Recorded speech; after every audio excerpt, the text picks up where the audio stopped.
Good. Okay, so I highly recommend that you have your instruments out and maybe even perhaps like a notebook and a pencil, just in case you want to take any notes. And you're welcome to play along as I go over some of these examples.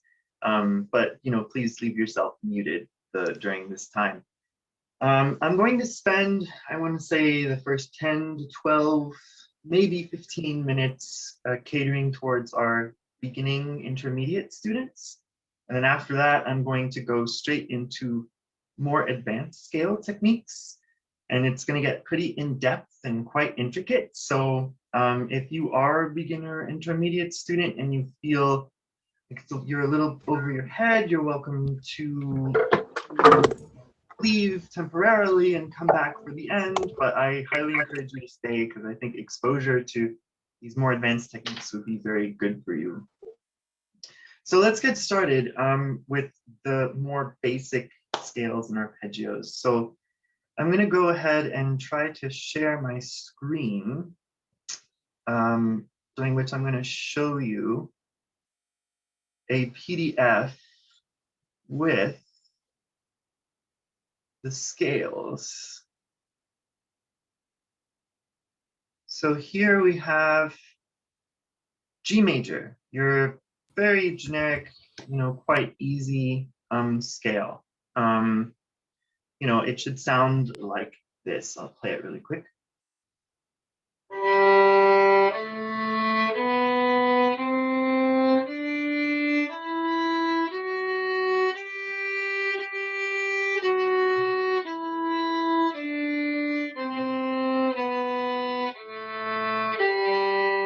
And the arpeggio is the line right beneath it. It sounds like this.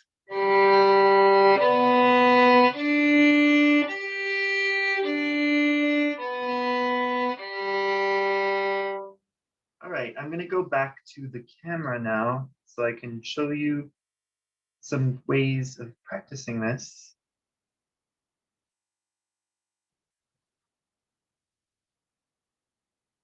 Okay, so here we are back. So you should approach these scales starting very slow and steady. You might be unfamiliar with the notes. It's totally acceptable to write them down. If you need to write in fingering, that's great too.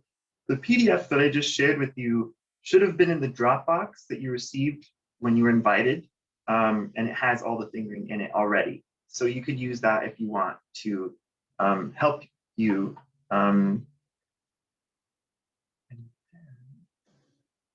Okay, there we go. So it's really important that you play slow and steadily and that you pay attention to the angle of your bow. So two very important things is that your bow should be parallel with the bridge, and ideally it should be right over these two circles right here. So right in the middle, like this, okay? And see how it's perfectly parallel with the bridge, and it's a perfect 90-degree angle with the strings.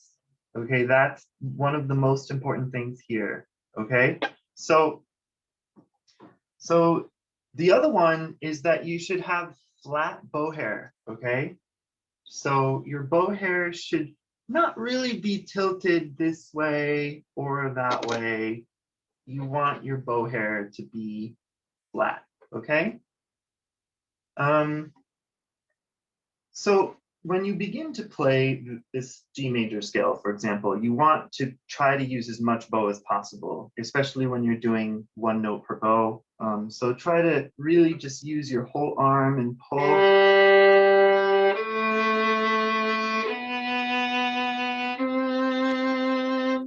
And, play the whole scale like that. Just a couple more tips for our beginner intermediate students here. Half steps are the secret to good intonation. So half steps, as your teachers might have taught you already, are when your two fingers are right next to each other, like this. So no space in between, not like that, like this, okay? So you need to memorize on each scale where those are. It's absolutely necessary. And also you need to know exactly where you need to do high fingers or low fingers, second finger or first finger. That's very important and cannot be emphasized enough, okay? So make sure you go over with your teacher, high finger, low finger, and all of that. They'll explain it to you very clearly. And finally, last thing is, please mute your microphones. Thank you. Is focus on making a big, beautiful sound. My teachers always told me to focus on the furthest corner of the room and imagine your sound projecting all the way there. So just try to make as big a sound as you can.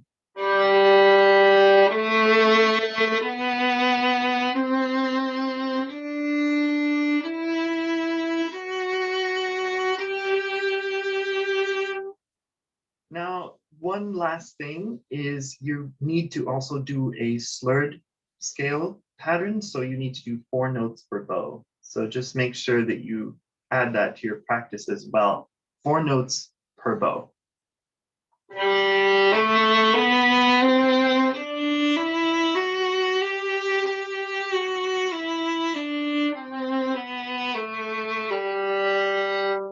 Okay, very good. If I'm going to move on to more advanced techniques now. So if any of my beginning students or intermediate students have any other questions, I'll be happy to share my email with you at the end, and you can email me and I'm happy to go over whatever you might want to, okay? So let's move on to more kind of upper intermediate up to very advanced level techniques. So any violinist that or violist that needs to practice their scales must get this book. This is the Carl Flesch scale system. This is my copy that I've had since I was very, very young, as you could see. And you could see if you just kind of open even to a random page, it's a very comprehensive manual of scales. You see all these double stops, arpeggios, scales. Yes, you have that book as well. Very good, very good. I think everyone should get this book. It's basically a comprehensive manual to violin technique. Everyone should have this. The other alternative is the Ivan Golamian edition for scales, which is very good as well. But the reason I prefer this one is because it provides all of the variations possible. So you don't really have to think too hard. It's all written out there for you. And if you don't have it, it's easily, you can find it on Amazon. So one more time, it's the Carl Flesch scale system, okay? So when you're doing Carl Flesch scale system, for example, we'll take a easy 3-octave scale, G major.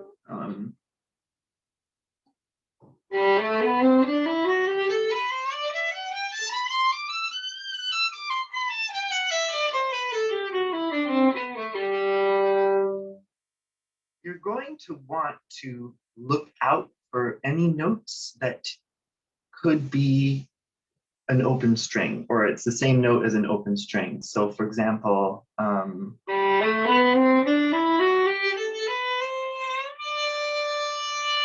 for those of you that do 3-octave scales, that's our first shift. So you should test that note with open D.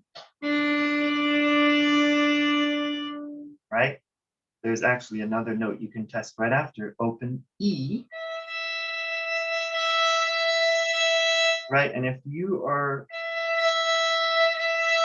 really well in tune, you shouldn't really hear that 2 different strings are being played. They should really essentially sound the same. Let's see, A major, for example.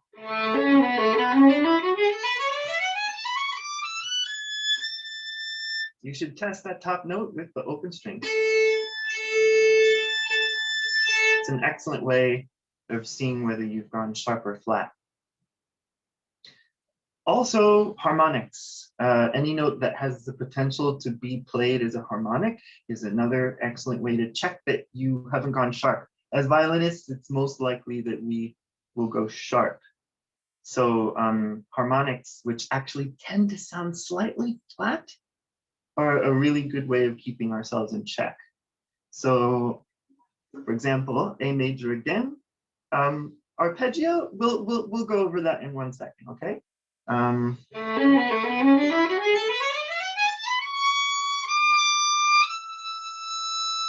That's a harmonic right there.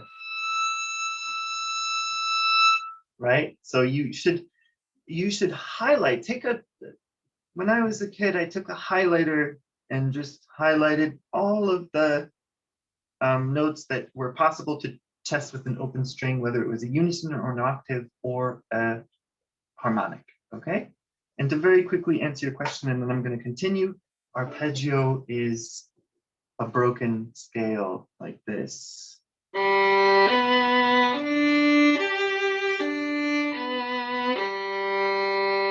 It just is the notes of the chord of the scale instead of the whole scale itself. And again, if anyone has any questions, please ask me at the end or email me, okay? All right. So a really great tool is to use an app like a tuner.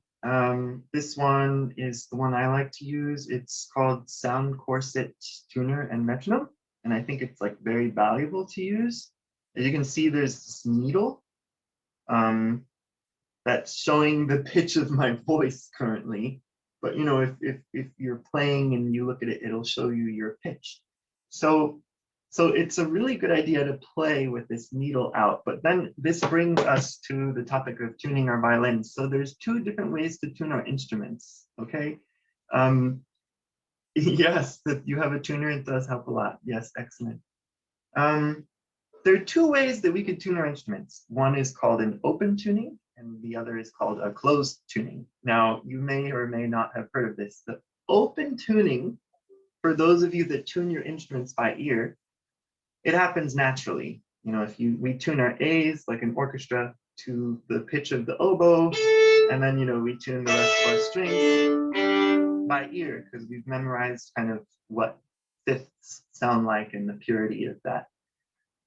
However, when you tune by ear like that, if you usually check with the needle, more often than not, the E is going to end up being a little bit sharp, and the G is going to end up being a little bit flat. So that's called an open tuning because of how wide it is. The G ends up being a little bit low, and the E ends up being a little bit high.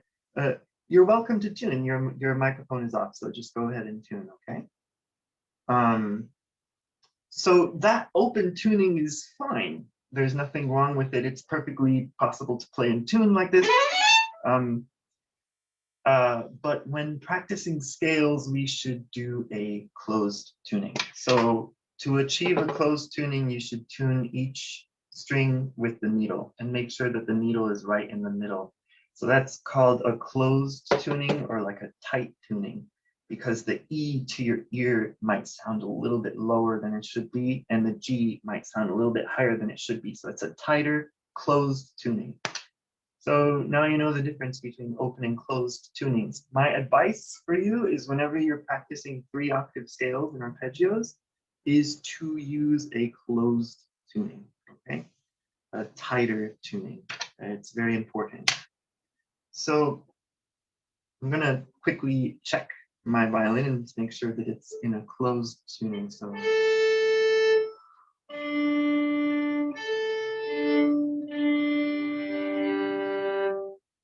do you hear how high that G sounds? Yeah, it sounds quite high. Oh, that E is too high. There, that's a closed tuning. So one way to guarantee that you have really great scales, and it can be a little bit time consuming and painful to do, is to actually play the entire 3-octave scale with this needle out and make sure that every single pitch is right in the middle. It can be a little tedious to do, but it's really good work to do. Another one is if you have an app that can play a drone. Do you hear that? It's an A. So I would have that drone on and then play an A scale.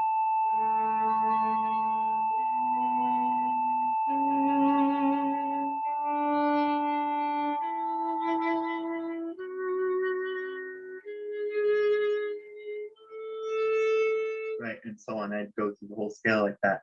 And the reason why I like this app a lot is I can pick any drone I want, see all the notes that are available to me, and so I could practice any key I want with the drone. It's a really great way to practice your scales, and what you should do what you should be thinking when you're practicing with the drone is you should really try to hear these intervals and how colorful each one is, you know.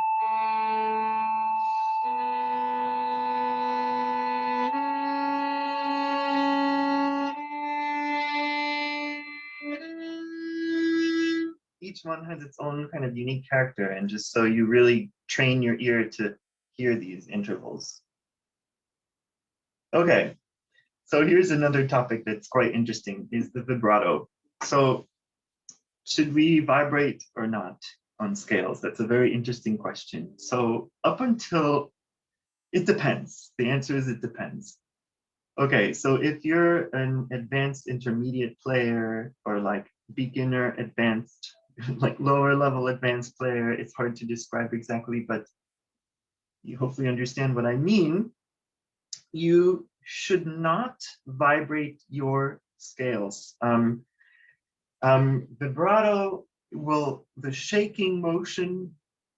Yes, the drone is the same app as the tuning app, by the way. That's called Sound Corset. One word, Sound Corset, tuner and metronome, and it's free on the Google store and the Apple store. Okay. The vibrato the shaking motion compromises the shape of the hand, and it defeats the purpose. So if you're still playing your scales and you're having often intonation slips, do not vibrate ever, because this no,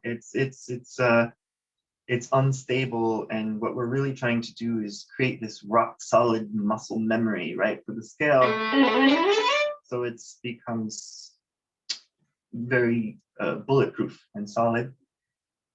However, if you, let's say, have played a couple concertos, you've played Mozart concerto, a Mendelssohn concerto, or maybe even a Bruch concerto, you can start to vibrate your scales a little bit. Okay, just a nice narrow kind of flute-like vibrato.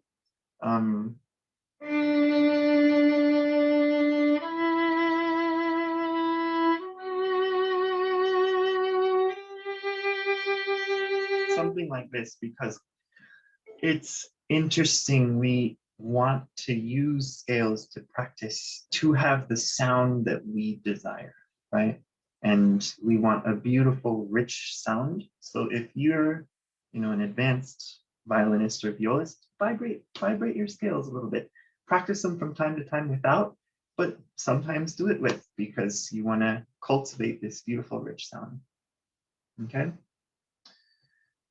All right, let's move on to another topic.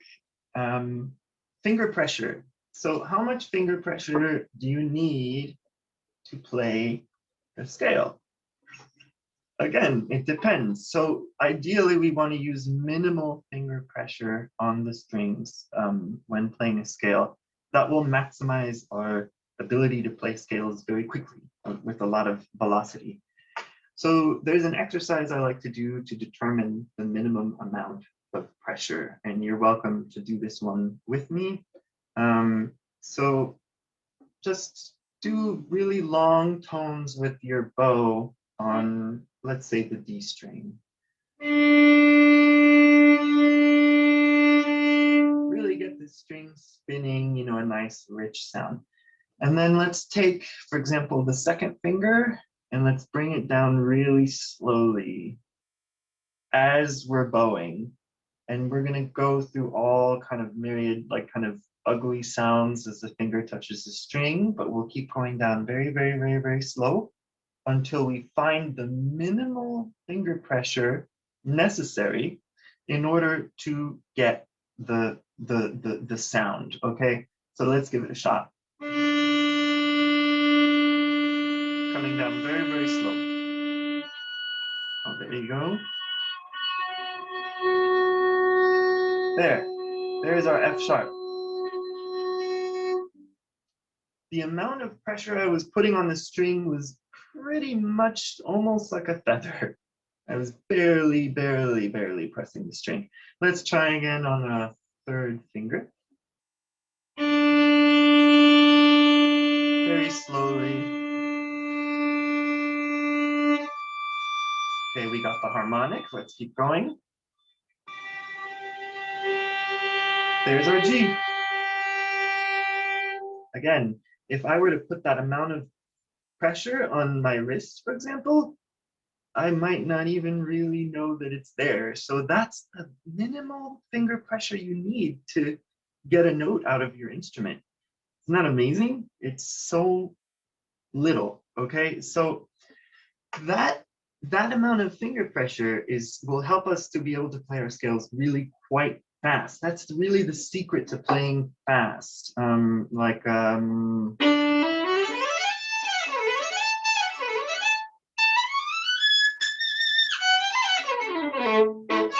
Right, the fingertips almost feel like they're like pebbles skipping off of water, like when you skip a rock over a lake and it just bounces.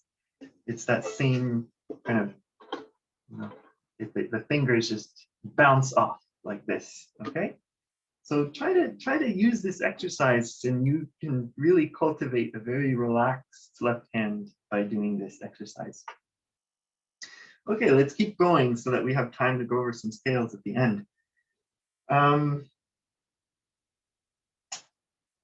Okay, metronome, the use of the metronome for scales.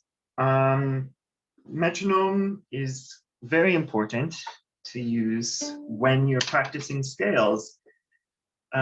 It's good to set your metronome to a pretty low setting in the beginning. I would recommend 60 or between 60 and 70. Let's do 60 now.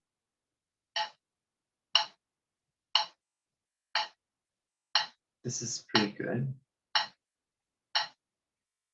And, this will help us to cultivate our rhythm. So I would start very slow in half notes. So let's take E flat major just to show. So.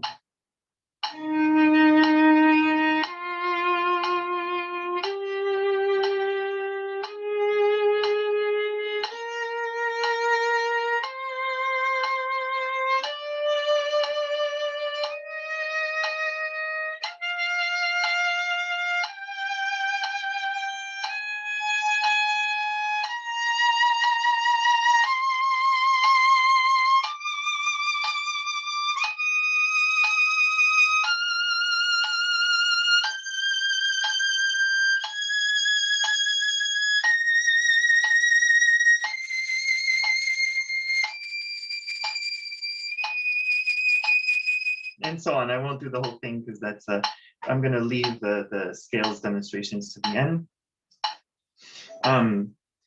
So now there's something called acceleration scales. I'm hoping that some of you have done these before and it's not new to a lot of you. So acceleration scales, you should set your metronome to 60 and start with a very slow grouping and then progressively go faster. So there's a lot of different ways of doing this. There's no right or wrong way, but usually you start with half notes, then you move to quarters, then eighths, then triplets, sixteenths, you name it. And the bow, the amount of notes per bow increases each time. So for example, this would be the first combination for G major. 1, 2.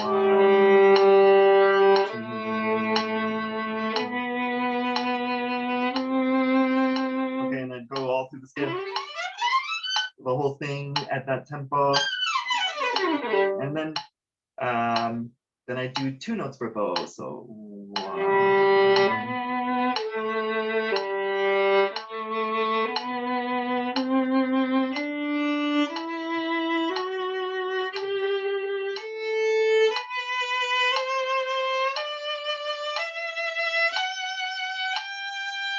Again, I'll skip this one. It's too slow. So then triplets. 1.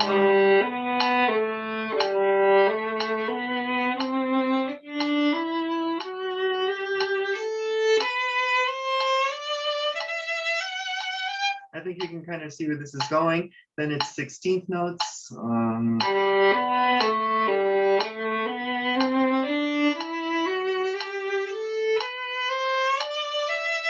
Okay, and sextuplet, 6 notes. 1.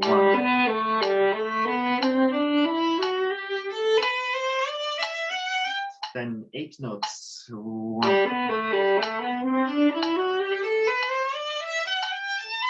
And then so on, until you end up with basically 1 bow up and then 1 bow down, yeah?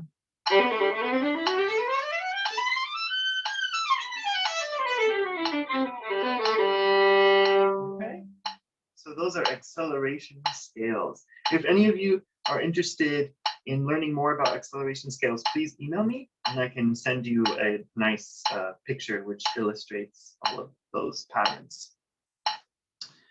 Okay,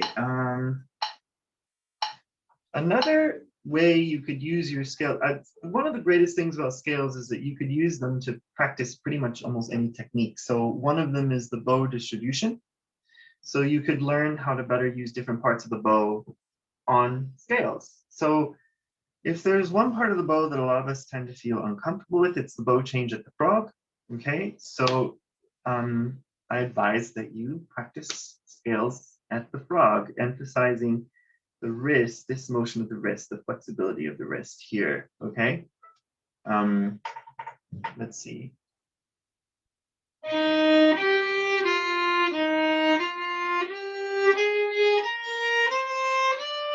So I'm kind of picking up the bow a little bit like this on the upstroke and going down again like this on the downstroke. You could practice the motion like this. So if you do an up bow and then go past the instrument like this and then go into yourself like that, that helps release and relax this. Let's see it one more time.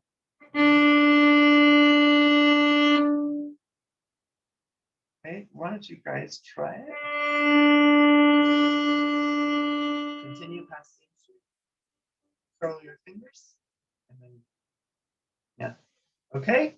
And then the down bow. Just like this. It's almost like you release the bow a little bit in this direction. Okay. All right, so let's see. So you can play your 3-octave scales exclusively at the frog if you really want to target the bow change there.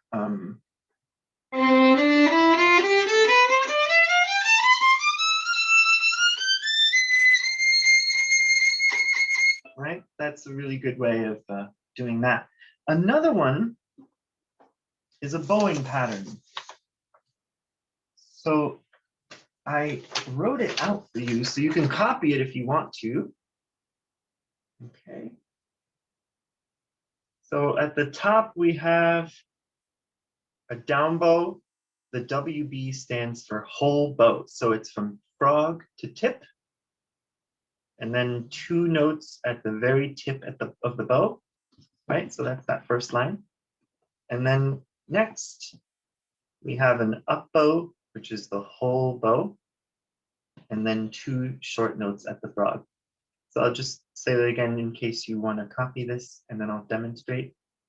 1 long bow, down bow, whole bow, and then 2 notes at the tip, and then 1 whole bow, up bow, and then 2 notes at the frog, okay? So let me show you whole bow, tip,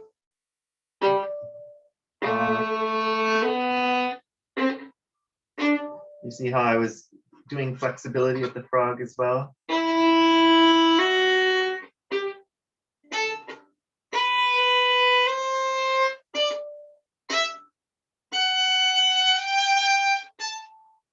Oh, I didn't go all the way to the tip.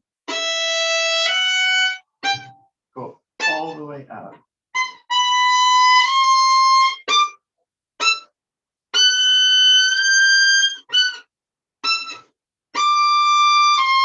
And try to have very crisp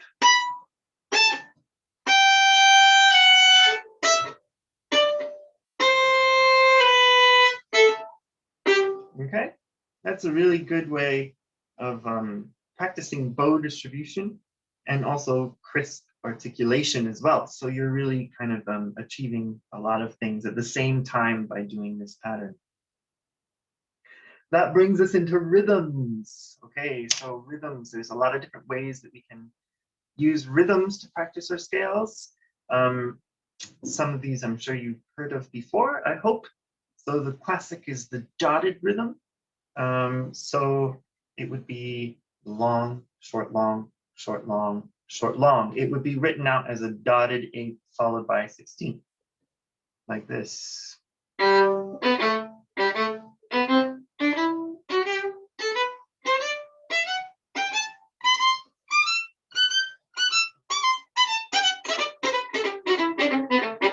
And so on, right?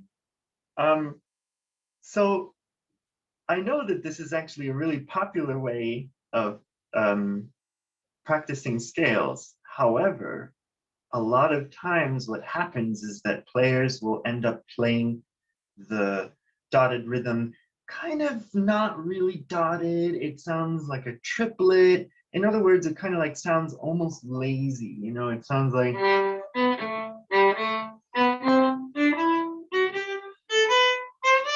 you're not really getting a whole lot of benefit from that. The purpose of practicing with rhythms is to increase your reflexes, improve your reflexes, and yeah, reflexes. And also think about it, the short notes are half of the scale. So you're already playing half of the scale quite fast. And then these slow notes give you time to kind of recuperate mentally for the next part. So that's why we do this. So we want to double dot as much as possible. So play the long note longer and the short note as short as we can. And that way you're maximizing your benefit.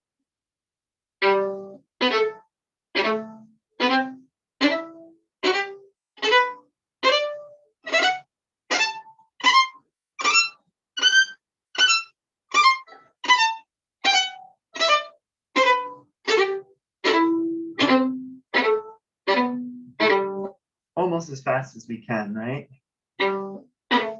You can almost like challenge yourself the next time you practice and try to see how short you can make that short note and still be able to hear it.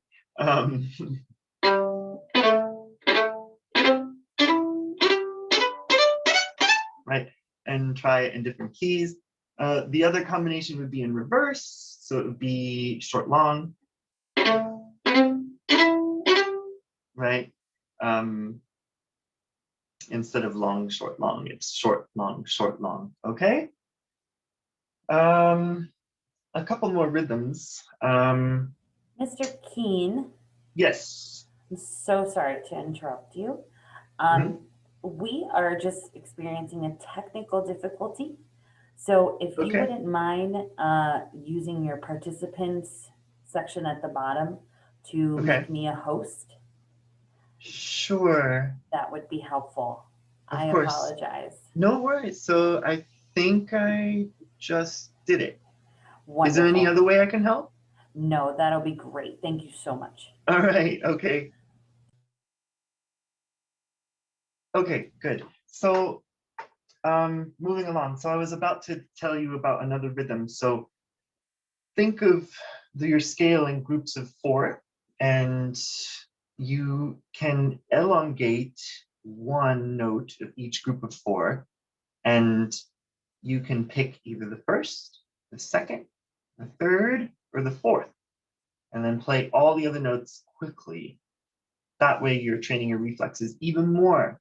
So for example, I'll give you an example. So this time I'll play quickly the first note of each group of 4.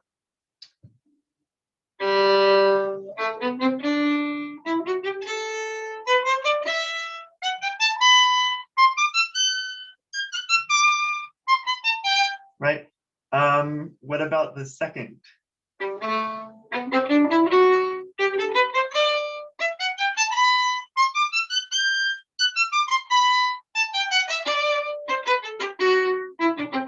Right? And so on. You could do the third.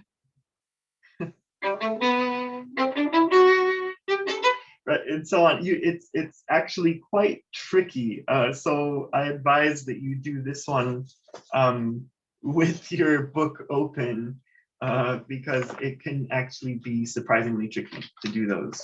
By the way, since I have the book here, students have asked me again and again, how do I become proficient at reading notes that are really high, like for example, this kind of stuff, and not having to count ledger lines, or, basically reach the point where you can see this note and know, oh, that's an A. Just look at it immediately and not have to count. That's a tough question to answer. The best way to achieve that is to practice your scales. Of course, have them memorized. Memorize all of your scales, but have the book open so that you begin to associate the muscle memory of playing these notes with the visual. That's the way that you learn how to read music that has lots of ledger lines, okay? Okay, so how can we talk about scales without talking about shifting? So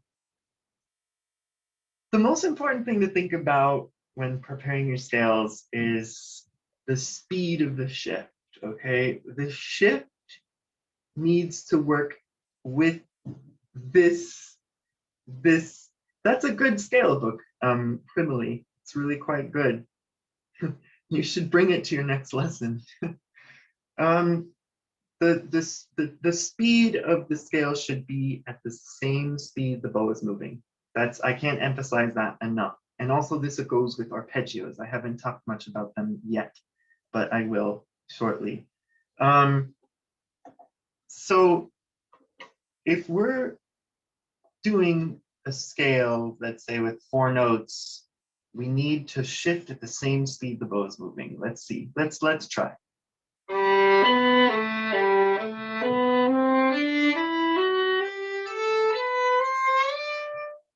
Did you see my shift was at the same speed as the bow? And that made it just very smooth and very not jerky. What I see in a lot of students is these jerky shifts like this. I'm going to do it wrong. I'm going to do a wrong jerky shift. And then they end up over shifting or whatnot. And there's a lot of tension involved. So just try to relax and move with the speed of the bow while breathing.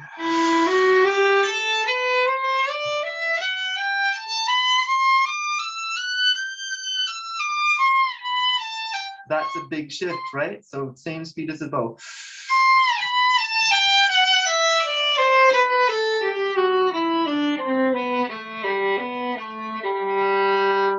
That's a rule that you can even apply to your pieces. The shifting should occur at the same speed the bow is moving, okay? So conversely, if you're playing a faster scale, your shifts will be the same speed as the bow, right? What about super slow?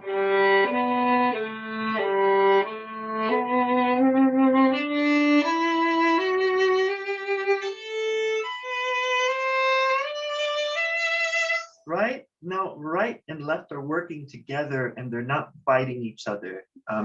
If there was any shifting rule that really improved my ability to play scales solidly, at the drop of a hat, it's this one. So if you write anything down, write that one down. Shift the same speed the bow is moving.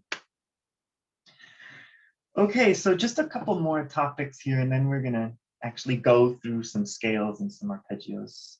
And this applies to both scales and arpeggios here. So one of the most important things is that we have a good hand frame, regardless of where we are, first position, third position, fourth, fifth, up here, that the frame of the hand is good. Now, first let's talk about the thumb. So the thumb should always be opposite to the first finger here. So here we are in first position, right? And then second, and fourth. Now fifth is where the thumb hits this curve here. So your thumb should be kind of cradling it right there. Okay? All right, and then anything above that, your thumb stays there, but your elbow comes to the right, and you come up and over the instrument like this. And you just keep going higher and higher. People with smaller hands might need to bring their thumbs out here in the super high positions. Okay? So I advise that you practice this by you don't even need the bow. You can just slowly glide your hand up in a frictionless, so no squeezing allowed, right? Just frictionless glide up like this. Let me make sure you can see. So this is first position, and then as I bring my hand up, the elbow will simultaneously come to this way. And see how I easily can move up into whatever this is, 11th, 12th position, and go back down. So you can practice this, right? See how you can even help yourself with this hand to get the motion, but then, you should do it without as well. Okay? All right, so that's the thumb position. So now frame of the hand. There's a trick to finding the right hand frame. So if you take a scale, let's say the recording, I'll have to determine what to do with it later. But in your next lesson, you can ask me any questions, okay? Let's take D minor so I could show you the trick to finding the right hand position. So there's a really easy way to do that. So first position, we all start in first position. It's not a problem. It's when we go up. So let's see.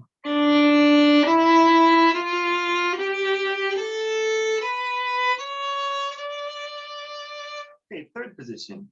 So one way to find the right hand position is we should be able to easily play all 4 notes in that position without disturbing the hand very much. See how I can do 2, 3, and 4, but my hand has retained its shape. So nothing like this, is happening.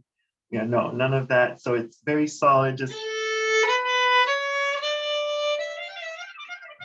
So you should play 1, 2, 3, 4, 2, 3, 1 in the key.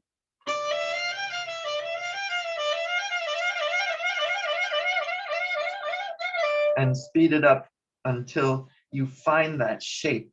Now, all of my fingers are kind of lined up perfectly over the string, okay?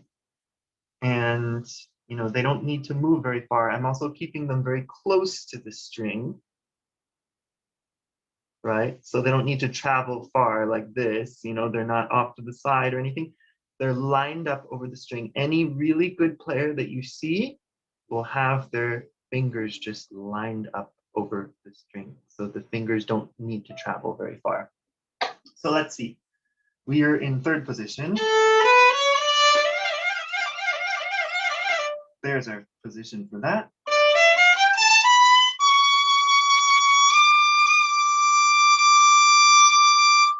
So let's see. This is our next shift. It depends on which edition you're using. I'm going into fifth position here. So where's our frame here? Same thing.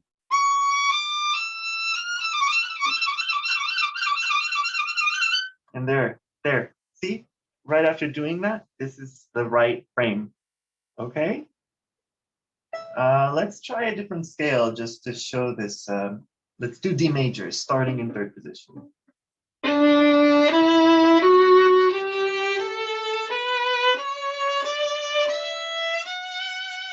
There's our first shift.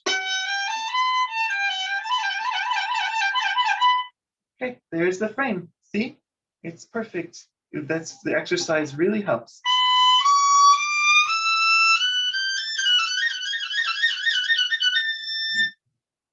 There it is, right? Okay, so that's a really good exercise for finding the hand frame. Okay, quickly, just a couple more things. Elbow position. So the position of your elbow is more important than we think, and I feel like a lot of people neglect this. So this is building upon what we were just talking about. So see how my fingers are lined up perfectly over the string, E string, A string, D string, G string.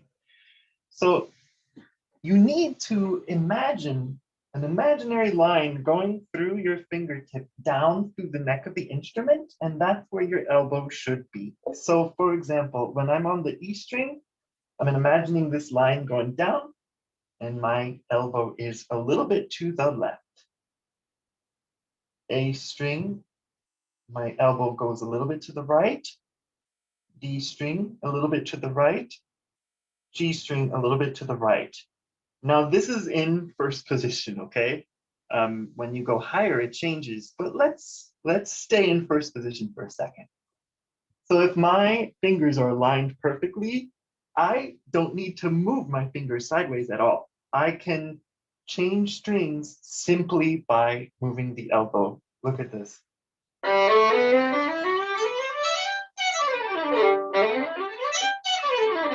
That's another secret to playing scales very quickly, because my fingers don't need to do any kind of lateral motion. No, they're like already lined up perfectly like this. And I just change strings by moving my elbow. Right? Okay, so that's important. But as we go up, fifth position or higher, we're going to bring the elbow to the right no matter what. Okay? All right. So let's see, is Gabi Rung in the audience still?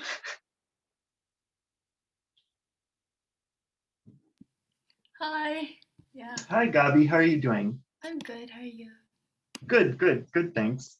I wanted to see if you could help me demonstrate my next topic, just because I think that everyone's probably tired of listening to me talk. So let's bring you in. Okay. And let's talk about expressive scales. So expressive scales are a way of practicing scales to improve our expressivity, right? So for example, what key do you want to try first? E flat major? That's one. Which one? E flat major? E flat major. Okay, sounds good. So the exercise here is we'll pick a mood or an emotion of some sort and try to play the scale with that emotion. So for example, Gabi, let's play a happy scale. Okay.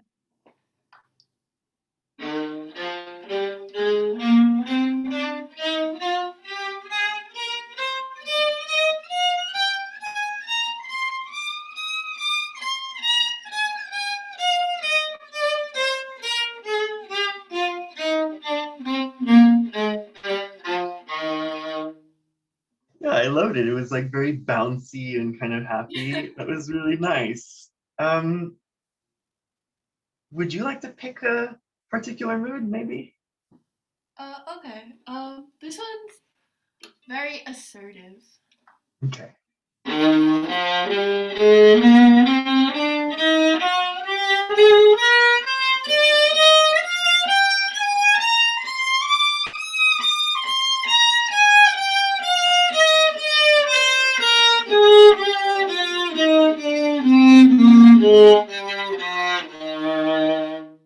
Good, that's wonderful. I think that when you're doing this technique of expressive scales, you can think of any emotion you want, and you should really exaggerate, right?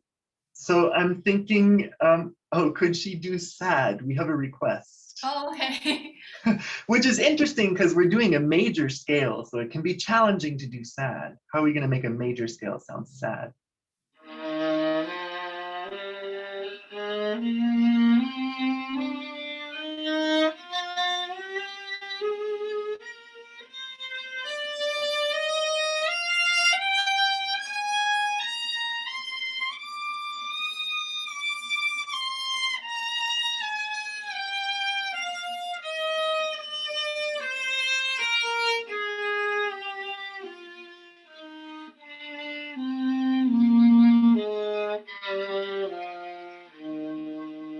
That's beautiful. Thank you, Gabi. I'll keep you just for one more minute if you're okay with that. Okay. So Sahidi asked, why slurs?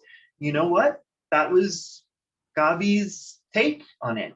You could do something different. Like for example, like if I were to do a sad scale, I would probably do it at the tip, and do like maybe very kind of like a timorous kind of shy sound. You know.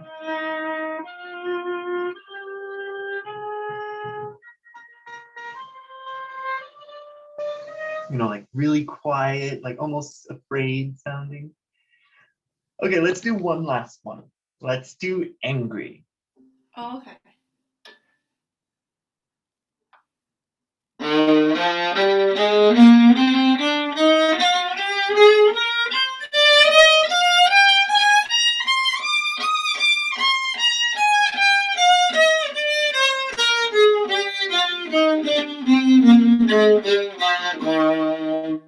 Good. That's great. And now the part of the reason I'm bringing in this exercise is because we're perfectionists as string players, and we spend so much time trying to get perfect pitch, perfect intonation, and everything. But the purpose of this exercise is to kind of let go and just sort of break boundaries and just sort of push the limits of our expressivity.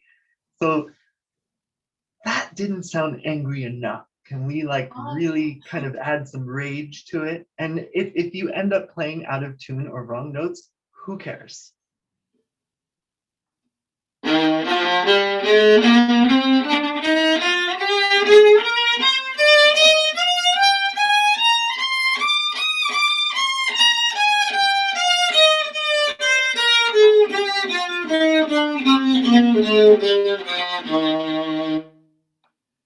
Yeah, good.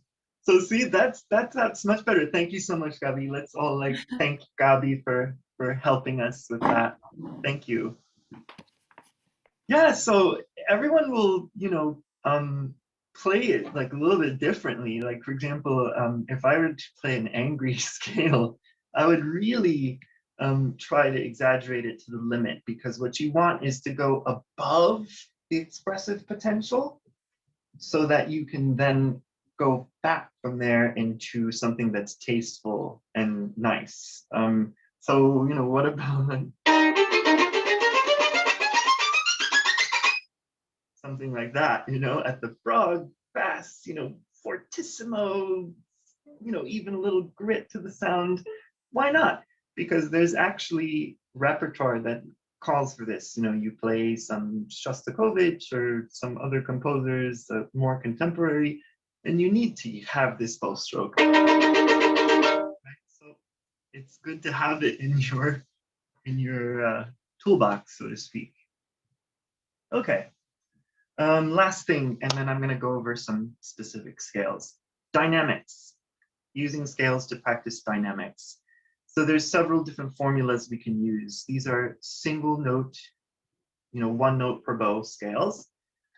And the first formula would be from completely inaudible pianissimo to fortissimo at the end, and then beginning the next stroke without any remnant of the forte, pianissimo again. Dynamics is the volume, okay? So dynamics are like piano is quiet, pianissimo is super quiet. Then on the other end of the spectrum, we have forte, which is loud, and fortissimo, which is super loud, right? So those are dynamics. So, for example, I'm going to start with a pianissimo to fortissimo as much as I can. Okay.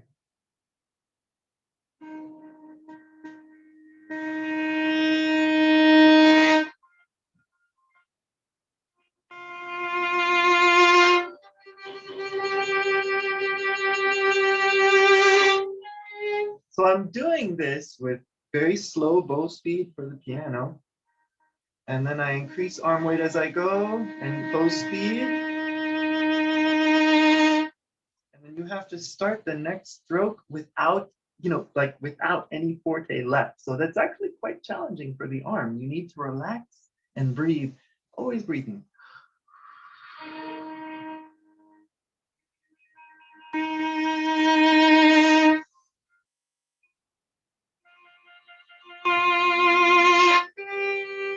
And this will increase your bow control amazingly if you can perform this. The other alternative is fortissimo to piano to nothing, right?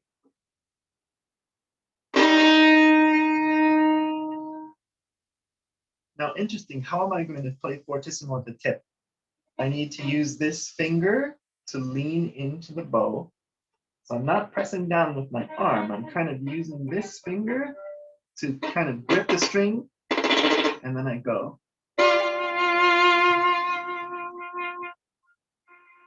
And I sit on the violin again.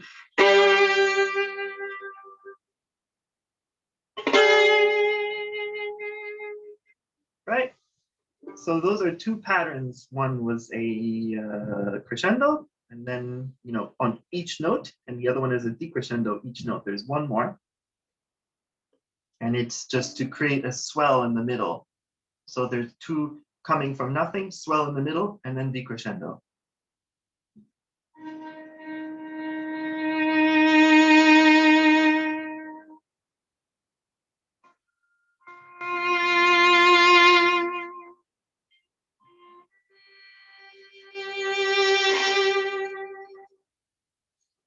Right? And you can imagine there's one more. So forte on the outside, piano in the middle.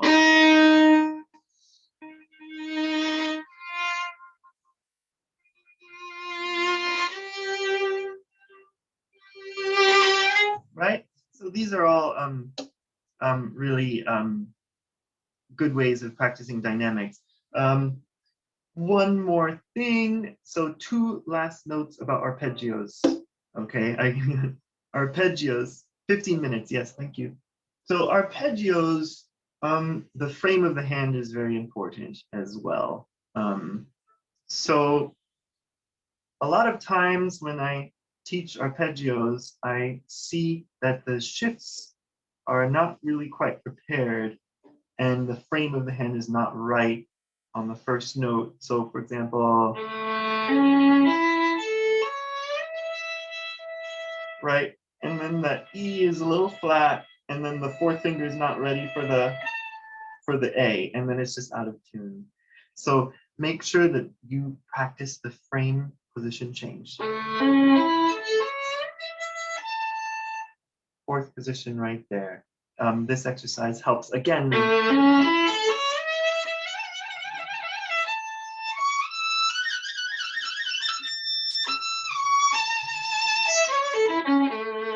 So you can use that on your arpeggios. Last thing about the arpeggios is to practice them in double stops. So whenever you have a string crossing, play the double stop so that you can hear it. Following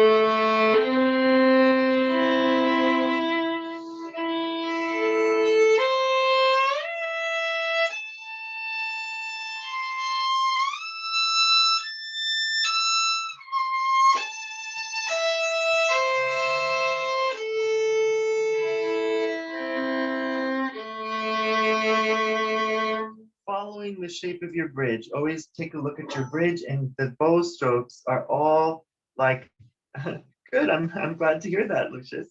Um, that you're doing gentle curves, okay?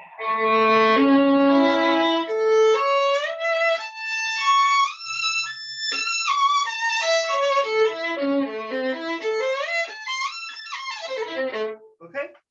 All right. So now with the time remaining, I'm going to go over specific 3-octave scales and arpeggios, as many as we have time for. So this is specifically for the New Jersey Youth Symphony students that need to prepare these scales for their upcoming auditions. So if you're joining us and you don't need to prepare these scales for auditions, you might find this portion to be a little bit drier, and you're welcome to stay to the end to hang out.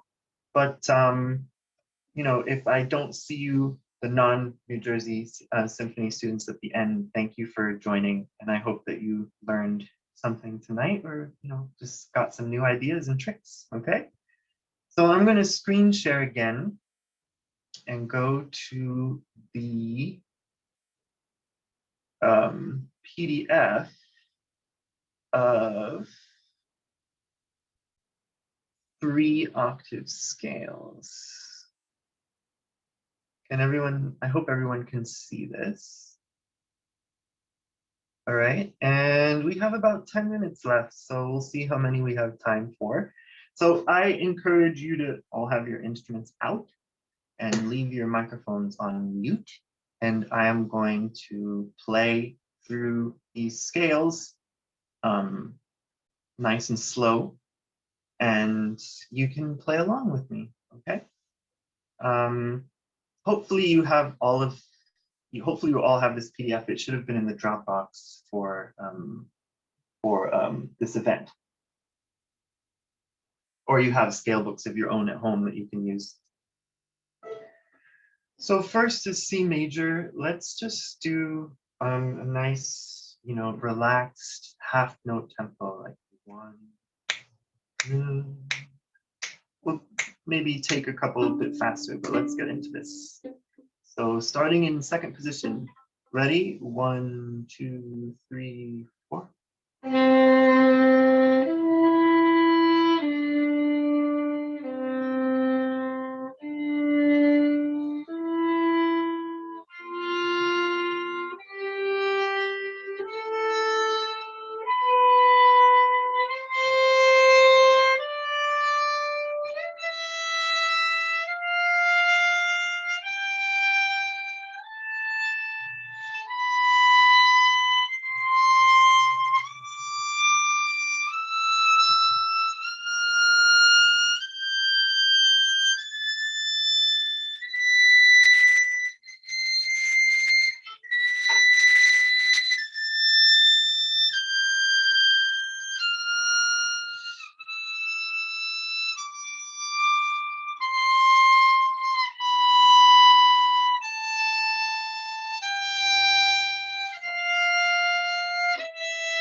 Okay, very good. Let's go right into the arpeggio.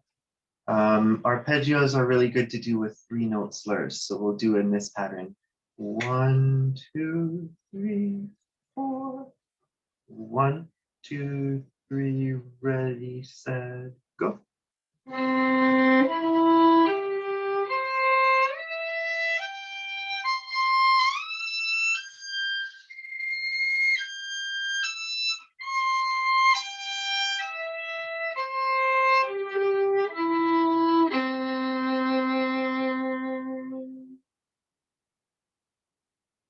let's move on to G major. And just a quick tip, whenever you come to a shift, pay attention to whether you're breathing or not. I find a lot of people will have the tendency to hold their breath on shifts, and that decreases their probability of success. So just make sure you breathe. G major is much easier. Let's do 4-note slurs, like 1, 2, 3, 4, and 4-note slurs. Ready and up.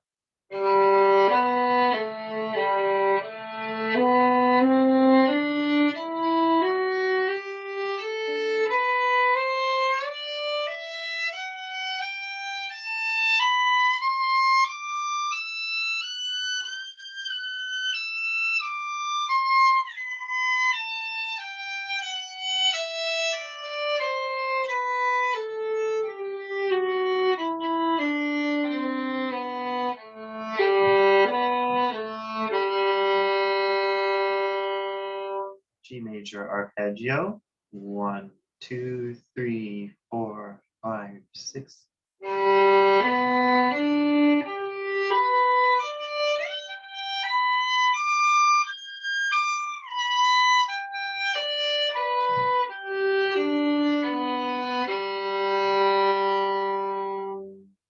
Throughout these, I'm thinking about keeping my finger pressure on the fingerboard very light and, not pressing down too hard because then I get stuck. And just kind of having an airy, breezy tone, relaxed bow stroke, all of that. Okay, D major. Let's go and do this one in quarter notes, like 1 note per bow. 1, 2, 3, 4. Okay. 1, 2, 3, and.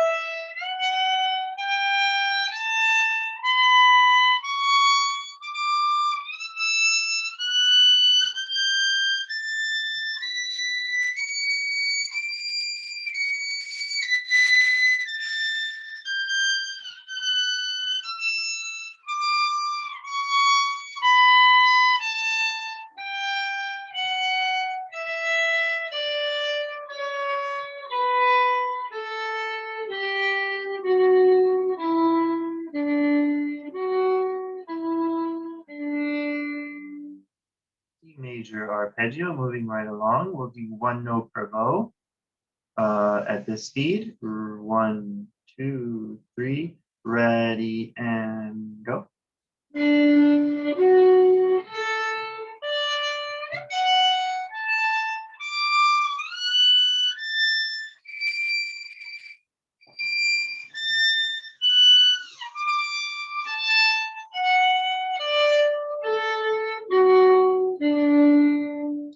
This arpeggio is a really good example of frame of the hand. So do you see we start in 3rd position, then we go to 5th position, and then we have 7th position.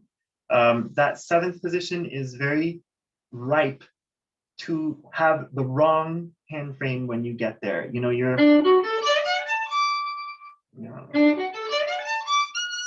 and then your hand isn't quite, and then you end up flat. So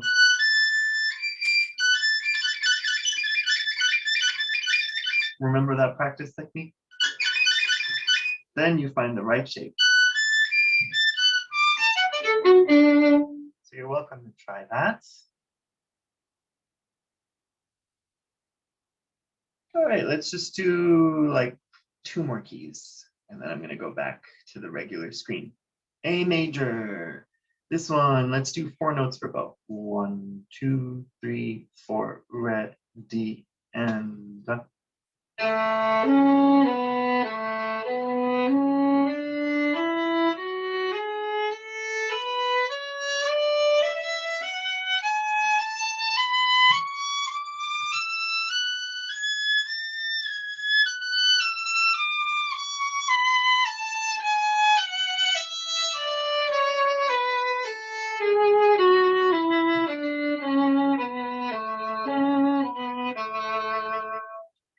major arpeggio, moving right along. 1, 2, 3, 4, 5, 6.